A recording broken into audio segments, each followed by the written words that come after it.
रावण, कुंभकर्ण और विभीषण के पूर्व जन्म की अद्भुत कथा। गोस्वामी तुलसीदास जी ने रामचरितमानस में इस कथा का वर्णन किया है। प्रताप भानु अरिमर्दन और धर्म रुचि की कथा। हे मुनि, वह पवित्र और प्राचीन कथा सुनो जो शिवजी ने पार्वती से कही थी। संसार में प्रसिद्ध एक कैकेयी देश है। वहाँ सत्यकेतु नाम का राजा राज्य करता था। इस राजा के 2 पुत्र थे, प्रताप भानु और अरिमर्दन। राजा ने ज्येष्ठ पुत्र प्रताप भानु को राज्य दे दिया और आप भगवान के भजन के लिए वन को चल दिए। जब प्रताप भानु राजा हुआ, देश में उसकी दुहाई फिर गई। वह वेद में बताई हुई विधि के अनुसार उत्तम रीति से प्रजा का पालन करने लगा। उसके राज्य में पाप का कहीं लेश भी नहीं रह गया। अपनी भुजाओं के बल से उसने 7 द्वीपों को वश में कर लिया और राजाओं से दंड ले लेकर उन्हें छोड़ दिया। संपूर्ण पृथ्वी मंडल का उस समय प्रताप भानु ही एकमात्र चक्रवर्ती राजा था। राजा प्रताप भानु का बल पाकर भूमि सुंदर कामधेनु हो गई। उनके राज्य में प्रजा सब प्रकार के दुखों से रहित और सुखी थी और सभी स्त्री पुरुष सुंदर और धर्मात्मा थे। इनके मंत्री थे धर्म रुचि। यह राजा गुरु, देवता, संत, पितर और ब्राह्मण इन सबकी सदा सेवा करता रहता था और राजा को नीति की बात बताया करता था जो वेद पुराणों में लिखी हुई है। जीवन में सब कुछ संपन्नता थी। एक बार वह राजा एक अच्छे घोड़े पर सवार होकर शिकार का सब सामान सजाकर विंध्याचल के घने जंगल में गया और वहाँ उसने बहुत से उत्तम उत्तम हिरण मारे। राजा ने वन में फिरते हुए एक सुअर को देखा। नील पर्वत के शिखर के समान विशाल शरीर वाले उस सुअर को देखकर राजा घोड़े को चाबुक लगाकर तेजी से चला और उसने सुअर को ललकारा कि अब तेरा बचाव नहीं हो सकता। राजा ने बाण को धनुष पर चढ़ाया। सुअर बाण को देखते ही धरती में दुपक गया। राजा भी उसके पीछे पीछे चला जा रहा है। सुअर भागकर पहाड़ की एक गहरी गुफा में जा घुसा। उसमें जाना कठिन देखकर राजा को बहुत पछताकर लौटना पड़ा, लेकिन बहुत देर हो गई थी। राजा रास्ता भटक गया। वन में फिरते फिरते उसने एक आश्रम देखा। वहाँ कपट से मुनि का वेश बनाए एक राजा रहता था, जिसका देश राजा प्रताप भानु ने छीन लिया था और जो सेना को छोड़कर युद्ध से भाग गया था। दरिद्र की भांति मन ही मन में क्रोध को मारकर वह राजा तपस्वी वेश में वन में रहता था। जब राजा प्रताप भानु इसके पास गया तो इसने तुरंत पहचान लिया कि यह प्रताप भानु है। प्रताप भानु प्यास से बहुत व्याकुल था और इस कपटी मुनि को पहचान नहीं पाया। जब कपटी मुनि ने राजा से पूछा कि तुम कौन हो, तब राजा ने झूठ बोल दिया कि राजा ने कहा, हे मुनीश्वर सुनिए, प्रताप भानु नाम का एक राजा है। मैं उसका मंत्री हूँ। शिकार के लिए फिरते हुए राह भूल गया हूँ। बड़े भाग्य से यहाँ आकर मैंने आपके चरणों के दर्शन पाए हैं। सुंदर वेश देखकर राजा ने उसे महामुनि समझा और घोड़े से उतरकर उसे प्रणाम किया। फिर घोड़े सहित एक सरोवर में स्नान और जलपान किया। उस कपटी मुनि ने कहा, सुजान सुनो, घोर अंधेरी रात है, घना जंगल है, रास्ता नहीं है। ऐसा समझकर तुम आज यहीं ठहर जाओ, सवेरा होते ही चले जाना। राजा ने उस कपटी मुनि की बात मान ली। व्यक्ति के जीवन में जो घटना जहाँ घटनी होती है उसको कोई रोक नहीं सकता है। अब रात्रि में राजा उस कपटी मुनि से पूछते हैं, हे मुनीश्वर, मुझे अपना पुत्र और सेवक जानकर अपना नाम धाम विस्तार से बतलाइए कि आप कौन हैं। प्रताप भानु और कपटी मुनि, राजा ने उसको नहीं पहचाना, पर वह राजा को पहचान गया था। राजा तो शुद्ध हृदय था और वह कपट करने में चतुर था। एक तो बैरी, फिर जाति का क्षत्रिय, फिर राजा। वह छल बल से अपना काम बनाना चाहता था।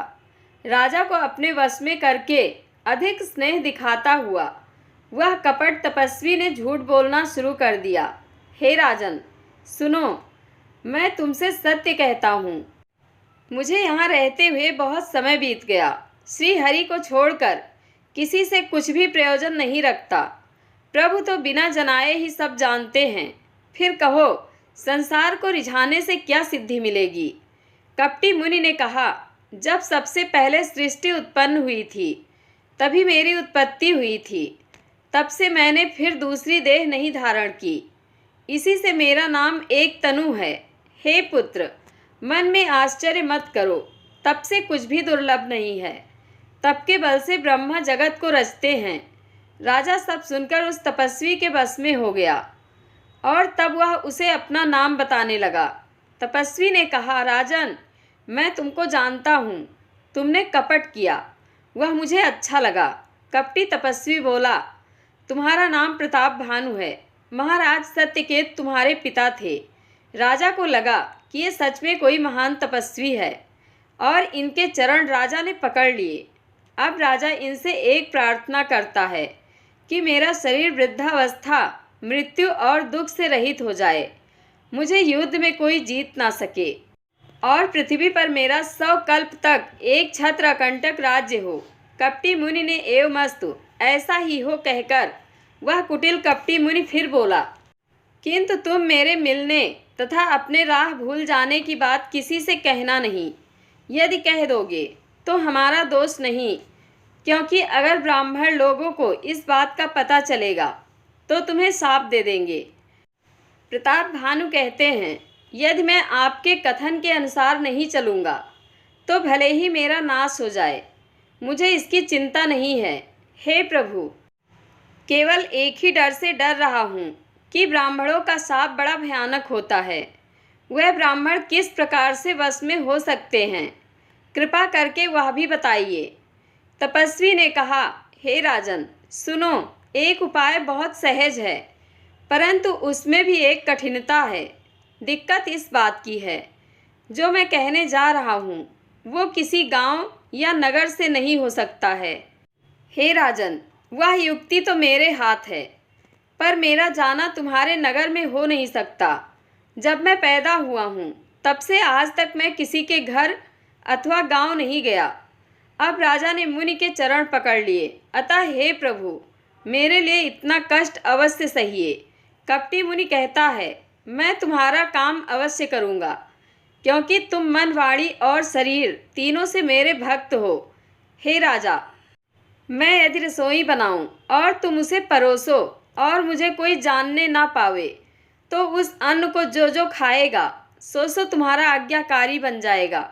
तुम नित्य नए 1 लाख ब्राह्मण को कुटुंब सहित निमंत्रित करना। मैं तुम्हारे संकल्प के काल अर्थात 1 वर्ष तक प्रतिदिन भोजन बना दिया करूँगा। हे राजन, मैं तप के बल से तुम्हारे सब काम सिद्ध करूँगा। रात बहुत बीत गई, अब सो जाओ। आज से तीसरे दिन मुझसे तुम्हारी भेंट होगी। तप के बल से मैं घोड़े सहित तुमको सोते ही में घर पहुंचा दूंगा। मैं वही पुरोहित का वेश धरकर आऊँगा। जब एकांत में तुमको बुलाकर सब कथा सुनाऊंगा तब तुम मुझे पहचान लेना। राजा ने कपटी मुनि की आज्ञा मानकर शयन किया, क्योंकि बहुत थका हुआ था। उसी समय वहाँ कालकेतु राक्षस आया, जिसने सुअर बनकर राजा को भटकाया था। वह तपस्वी राजा का बड़ा मित्र था और खूब छल प्रपंच जानता था। तपस्वी राजा अपने मित्र को देख प्रसन्न हो उठकर मिला और सुखी हुआ। उसने मित्र को सब कथा कह सुनाई। तब राक्षस आनंदित होकर बोला, सुनो, जब तुमने मेरे कहने के अनुसार इतना काम कर लिया तो अब मैंने शत्रु को काबू में कर ही लिया समझो। तुम अब चिंता त्याग सो जाओ। विधाता ने बिना दवा के ही रोग दूर कर दिया। कुल सहित शत्रु को जड़ मूल से उखाड़ बहाकर आज से चौथे दिन मैं तुमसे आ मिलूँगा। उसने प्रताप भानु राजा को घोड़े सहित क्षण भर में घर पहुंचा दिया। राजा को रानी के पास सुलाकर घोड़े को अच्छी तरह से घुड़साल में बांध दिया। फिर वह राजा के पुरोहित को उठाकर ले गया और उसे पहाड़ की खोह में रख दिया और खुद पुरोहित का रूप बनाकर उसकी सुंदर सेज पर जा लेटा। राजा सवेरा होने से पहले ही जागा और अपना घर देखकर उसने बड़ा ही आश्चर्य माना। अब राजा के 3 दिन 3 युग के समान बीते। उसने तुरंत 1 लाख उत्तम ब्राह्मणों को कुटुंब सहित निमंत्रण दे दिया। पुरोहित ने मायावी रसोई तैयार की और इतने व्यंजन बनाए जिन्हें कोई गिन नहीं सकता। अनेक प्रकार के पशुओं का मांस पकाया और उसमें उस दुष्ट ने ब्राह्मणों का मांस मिला दिया। सब ब्राह्मणों को भोजन के लिए बुलाया और चरण धोकर आदर सहित बिठाया। ज्यों ही राजा परोसने लगा, उसी काल कालकेतु कृत आकाशवाणी हुई, हे ब्राह्मणों, उठ उठ कर अपने घर जाओ। यह अन्न मत खाओ, इसके खाने में बड़ी हानि है। रसोई में ब्राह्मणों का मांस बना है। आकाशवाणी का विश्वास मानकर सब ब्राह्मण उठ खड़े हुए। तब ब्राह्मण क्रोध सहित बोल उठे। उन्होंने कुछ भी विचार नहीं किया। अरे मूर्ख राजा, तू जाकर परिवार सहित राक्षस हो। 1 वर्ष के भीतर तेरा नाश हो जाए। तेरे कुल में कोई पानी देने वाला तक न रहेगा। साफ सुनकर राजा भय के मारे अत्यंत व्याकुल हो गया। फिर सुंदर आकाशवाणी हुई, हे ब्राह्मणों, तुमने विचार कर साप नहीं दिया। राजा ने कुछ भी अपराध नहीं किया। आकाशवाणी सुनकर सब ब्राह्मण चकित हो गए। तब राजा वहाँ गया जहाँ भोजन बना था। देखा तो वहाँ न भोजन था, न रसोइया ब्राह्मण ही था। तब राजा मन में अपार चिंता करता हुआ लौटा। उसने ब्राह्मणों को सब वृतांत सुनाया और बड़ा ही भयभीत और व्याकुल होकर वह पृथ्वी पर गिर पड़ा। सभी ब्राह्मण बोले कि हे राजन, माना कि इसमें तुम्हारा कोई दोष नहीं है, लेकिन ब्राह्मणों का शाप बहुत ही भयानक होता है। यह किसी तरह भी टाले टल नहीं सकता। ऐसा कहकर सब ब्राह्मण चले गए।